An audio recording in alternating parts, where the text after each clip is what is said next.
श्री शिवाय नमस्तुभ्यम। राधे राधे सभी को।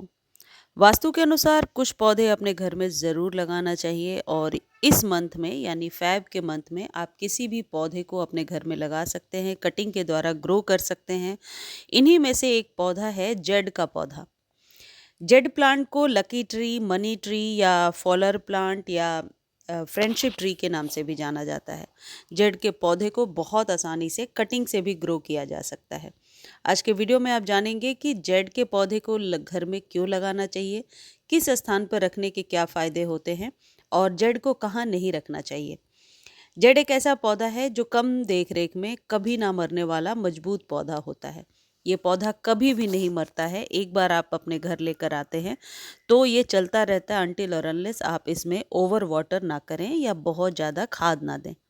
हर कोई चाहता है कि उसका घर धन दौलत से भरा रहे, सुख समृद्धि का वास हो। कई बार कुछ पौधे भी घर के लिए शुभ होते हैं। जेड प्लांट भी उन्हीं में से एक पौधा है जो धन को अपनी तरफ आकर्षित करता है। लेकिन इस पौधे को घर के किस दिशा में रखना चाहिए, इसकी सही जानकारी होना भी ज़रूरी है। कई बार ऐसा होता है कि गलत दिशा में रखा हुआ पौधा बहुत दिनों तक सरवाइव नहीं कर पाता। ज्योतिषाचार्य, न्यूमरोलॉजिस्ट और एस्ट्रो वास्तु विशेषज्ञ डॉक्टर गौरव कुमार दीक्षित कहते हैं कि जेड प्लांट को घर की पूर्व दिशा में या फिर घर के ईशान कोण में रखना चाहिए।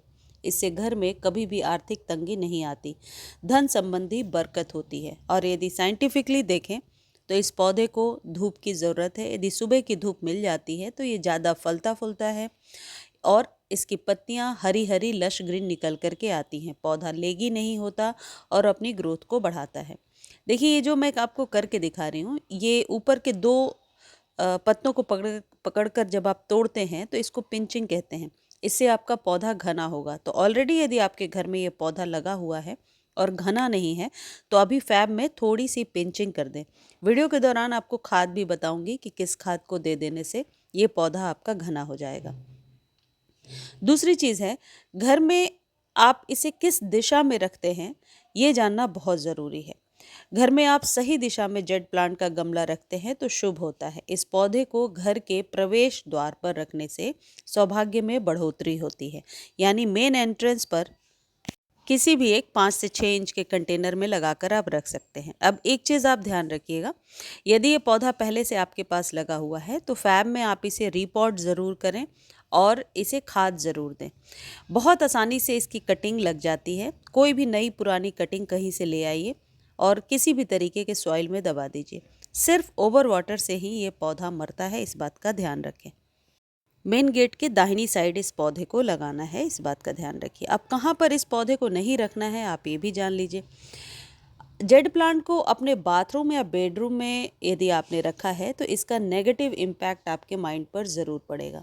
तो कभी भी इस पौधे को वॉशरूम में ना रखें और आप अपने बेडरूम में ना रखें, क्योंकि इस स्थान पर रखने से इस पौधे की जो क्षमता है उसमें कमी आती है। साथ ही घर में नकारात्मकता बढ़ती है। नेगेटिव ऊर्जा को, नेगेटिव वाइब्स को उत्पन्न करता है। यदि आप बेडरूम में या वॉशरूम में इस पौधे को रखते हैं, आप मेन गेट पर रख सकते हैं, अपने लिविंग रूम में रख सकते हैं, टेरेस बालकनी में रख सकते हैं। इस पौधे को डायरेक्ट सनलाइट में बचा कर रखना होगा गर्मियों में, यानी मई जून की गर्मी में, लेकिन सर्दियों में पूरे दिन के सनलाइट में रखना है। ये एक सकुलेंट की वैरायटी है तो इसे आप पानी डेली ना दें, इस बात का ध्यान रखें कि डेली पानी देने से ये पौधा खराब हो जाएगा। सर्दियों में वीक में एक बार पानी दीजिए और गर्मी में हर एक 3 या 4 दिनों पे पानी दीजिए। जहाँ तक खाद की बात है तो अभी फैब में एक बार अच्छे से फीड कर दीजिए। इसमें आप वर्मी कंपोस्ट 1 चम्मच और 1 चम्मच नीम खली दे सकते हैं और रेगुलर बेसिस पर चाय पत्ती दे सकते हैं हर एक 15 दिनों पर। वही चाय पत्ती जो घर में चाय बनाने के बाद हम छान कर फेंक देते हैं, उसे अच्छे से धोकर सुखा लीजिए और 15-15 दिनों पर 1 चम्मच दीजिए। महीने में एक बार ये जैसे मैंने करके दिखाया, कॉफ़ी पानी में घोल करके, आधा चम्मच कॉफ़ी पानी में घोल करके देंगे तो इससे पौधे में आप देखेंगे बढ़त भी अच्छी हो रही है और ये पौधा जो है लश ग्रीन पत्तियों को निकाल रहा है, पत्तियां सूख नहीं रही हैं। यदि आप कॉफ़ी नहीं दे पा रहे हैं, चावल का पानी दे सकते हैं। चावल कुक करने के पहले जब हम वॉश करते हैं और जो पानी निकलता है जिसे हम फेंक देते हैं, उसको इस पौधे में डालते रहिए। यदि आप जेड प्लांट के पौधे को अपने ऑफिस के डेस्क पर रखना चाहते हैं तो दक्षिण पूर्व के कोने में रख सकते हैं। बच्चों के स्टडी रूम में भी इसे रखा जा सकता है। छात्रों को अपने स्टडी रूम में भी जेड प्लांट का पौधा रखना चाहिए। इसे आप अपने स्टडी टेबल पर पश्चिम दिशा में रख सकते हैं। इससे इससे एकाग्रता बढ़ती है, कंसंट्रेशन बढ़ता है, जिससे कि बच्चे पढ़ाई में मन लगाते हैं। इसके साथ ही ऑफिस में पश्चिम दिशा में जेड प्लांट लगाने से ऐसी मान्यता है कि उन्नति होती है। परिवार को खुशहाली देने के साथ दीर्घायु बनाता है ये पौधा। यदि आपकी तबीयत खराब रहती है, घर का कोई सदस्य बीमार रहता है, तो आप जेड प्लांट का पौधा रखें। इससे शारीरिक और मानसिक स्वास्थ्य पर अच्छा असर पड़ता है। वैसे तो कोई भी पौधा आपको खुशहाली और मानसिक शांति देगा, लेकिन ये बातें मैं कहीं से पढ़ करके ही आपको बता रही हूँ। आप क्रॉस चेक कर सकते हैं, गूगल वगैरह पर सर्च कर सकते हैं, पढ़ सकते हैं। जितने भी पौधे होते हैं ये आपके मानसिक शांति पर बहुत ज़्यादा इफ़ेक्ट डालते हैं। तो पौधे क्लीन रहें, ऐसी जगह पे रखें जहाँ पर साफ़ सफाई हो।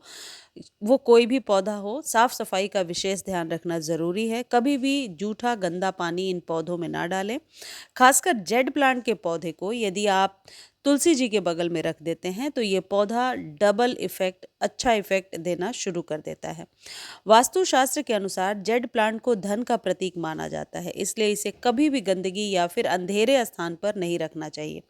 जेड के पौधे के लिए थोड़ी रोशनी ज़रूरी है। कई लोग ऐसा समझते हैं कि ये शेड में ग्रो होने वाला पौधा है, लेकिन ऐसा नहीं है।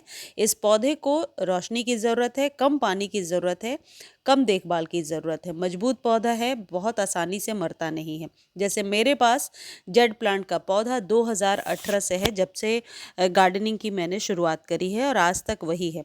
आप अपने मदर प्लांट से जो मेन पौधा है उसे कट करके बहुत सारे पौधे बना सकते हैं। इस वीडियो को आप फेसबुक पर भी देख सकते हैं। फेसबुक पर देखने का लिंक डिस्क्रिप्शन में दिया हुआ है। प्लीज़ आप लोग एक बार जाकर फॉलो ज़रूर कर लीजिए। और किस पौधे के बारे में आप जानना चाहते हैं कमेंट सेक्शन में लिख दीजिए, उस पर कंप्लीट जानकारी आपको मिल जाएगी।